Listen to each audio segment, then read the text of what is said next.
Hey everyone, WizKidWord here, and in today's video, I will be reading from the Basic Rules free source book on dndbeyond.com.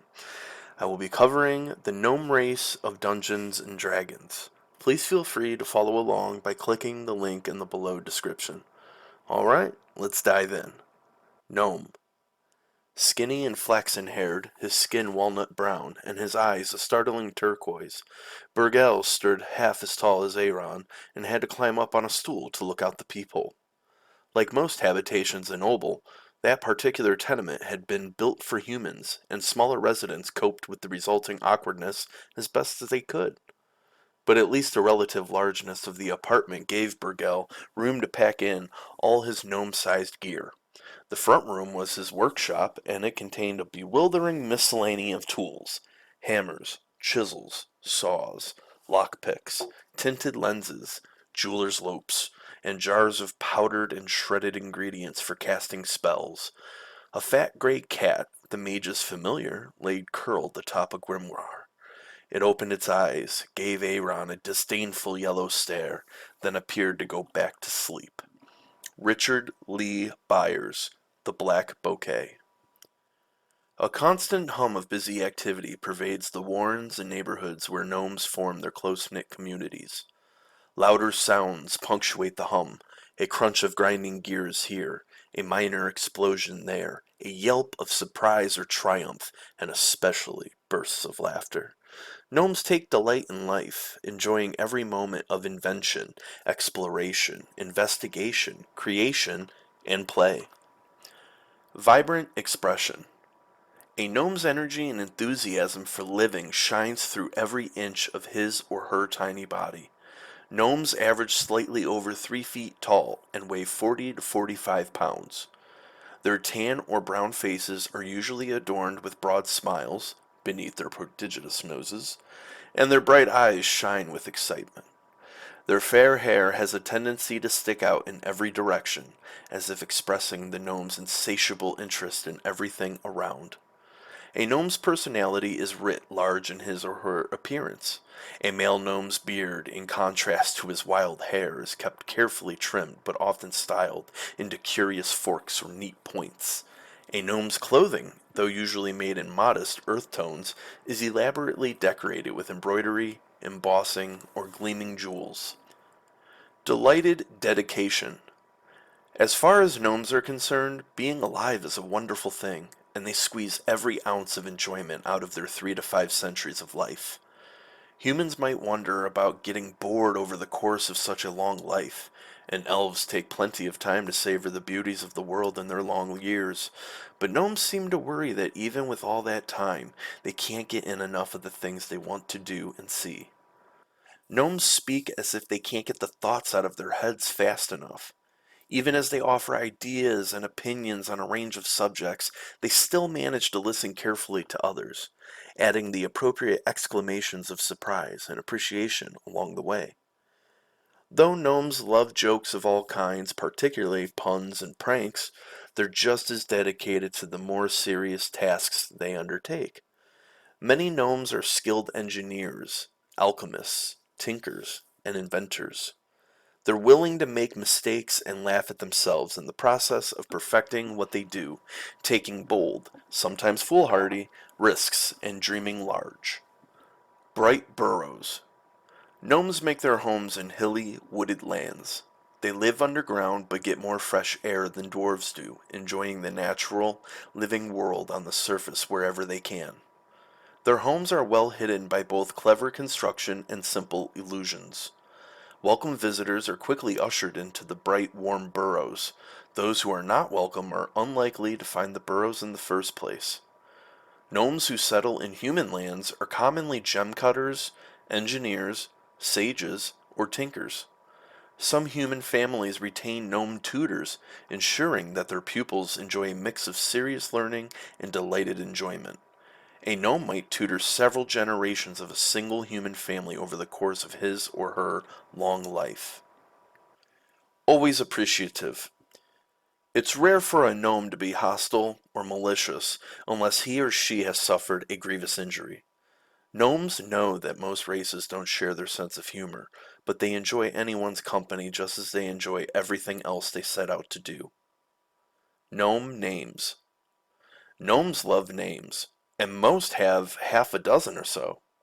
A gnome's mother, father, clan elder, aunts, and uncles each give the gnome a name, and various nicknames from just about everyone else might or might not stick over time. Gnome names are typically variants on the names of ancestors or distant relatives, though some are purely new inventions.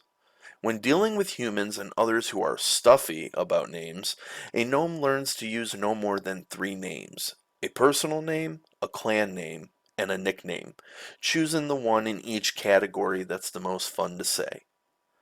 Now, in the following names, I will read just a few that I think I can't pronounce, and then we will move on. Some of the male names include Alston, Alvin, Bodyknock, Brock, and Dimble. Some female names include Brina, Carlin, Donella, and Ella. Some clan names are Baron, Folkor, Garrick, and Knackle. And finally, some nicknames are Asherth, Badger, Cloak, Double Lock. Seeing the world. Curious and impulsive, gnomes might take up adventuring as a way to see the world or for the love of exploring. As lovers of gems and other fine items, some gnomes take to adventuring as a quick, if dangerous, path to wealth. Regardless of what spurs them to adventure, gnomes who adopt this way of life eke as much enjoyment out of it as they do out of any activity they undertake, sometimes to the great annoyance of their adventuring companions. Gnome traits. Your gnome character has certain characteristics in common with all other gnomes. Ability score increase. Your intelligence score increases by 2. Age. Gnomes mature at the same rate humans do, and most are expected to settle down into adult life by around age 40. They can live 350 to almost 500 years. Size. Gnomes are between 3 and 4 feet tall and average about 40 pounds. Your size is small. Speed. Your base walking speed is 25 feet. Dark vision. Accustomed to life underground, you have superior vision in dark and dim conditions. You can see in dim light within 60 feet of you as if it were bright light, and in darkness as if it were dim light. You can't discern color in darkness, only shades of gray. Gnome cunning. You have advantage on all intelligence, wisdom, and charisma saving throws against magic. Languages. You can speak, read, and write Common and Gnomish. The Gnomish language, which uses the Dwarvish script, is renowned for its technical treatises and its catalogs of knowledge about the natural world. Subrace. Two subraces of gnomes are found among the worlds of D&D: forest gnomes and rock gnomes. Choose one of these subraces. Side note: deep gnomes. A third subrace of gnomes, the deep gnomes, live in small communities scattered in the Underdark. Unlike the Dwargar and the Drow, deep gnomes are as good as their surface cousins. However, their humor and enthusiasm are dampened by their oppressive environment, and their inventive expertise is directed mostly towards stonework. Rock gnomes. As a rock gnome, you have a natural inventiveness and hardiness beyond that of any other gnome. Most gnomes in the worlds of D&D are rock gnomes, including the Tinker gnomes of the Dragonlance setting. Ability score increase. Your constitution score increases by 1. Artificer's lore. Whenever you make an intelligence history check related to magic items, alchemical objects, or technological devices, you can add twice your proficiency bonus instead of any proficiency bonus you normally apply. Tinker. You have proficiency with artisan's tools, tinker tools. Using those tools, you can spend 1 hour and 10 GP worth of materials to construct a tiny clockwork device, AC 5, 1 HP.